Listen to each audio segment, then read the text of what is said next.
খবর 24 সাথে আপনাকে স্বাগত। নতুন নতুন খবর জানার জন্য আমাদের চ্যানেলে চোখ রাখুন। নমস্কার দর্শক বন্ধুরা, স্বাগত আমাদের এই চ্যানেলে।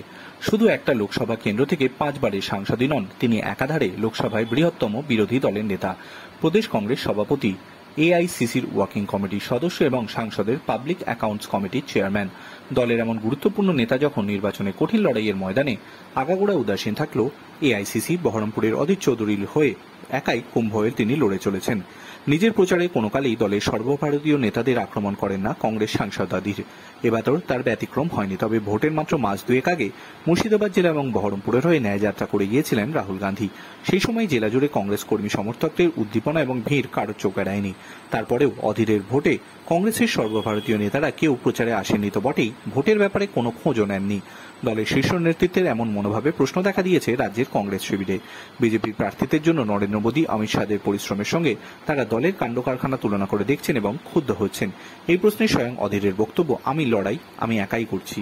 কেউ কিছু জানতে চায়নি, খোঁজ নেয়নি। আমাদের রাজ্যে যিনি এআইসিসি পর্যবেক্ষক, তিনিও খোঁজ করেননি ভোটের কোথাও কোনো সমস্যা হলো কিনা। কি আর বলবো, খুবই দুর্ভাগ্যজনক।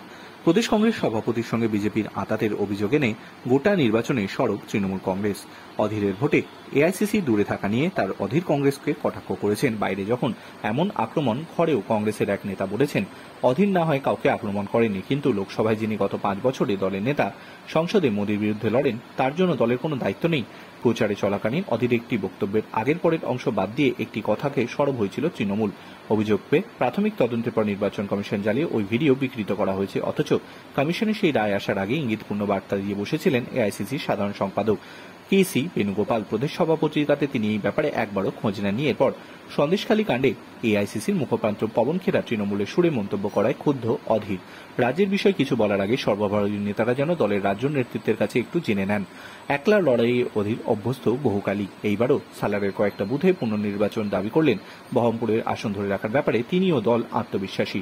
অধীরের কথায় কংগ্রেস 1998 সালে এই আসন 1,98,000 ভোটে হেরেছিল।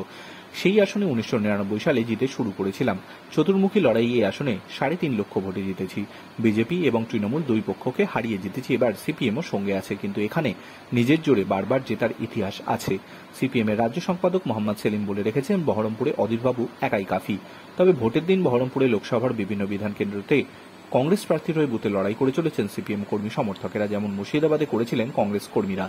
নিজেদের আসনে ভোট মেটার পর আবার প্রদেশ কংগ্রেস সভাপতির ভূমিকায় নেমে পড়েছেন বহরমপুর কংগ্রেসের সাংসদ। কলকাতা তার কাল বৃহস্পতিবার দলীয় কর্মসূচিতে থাকার কথা।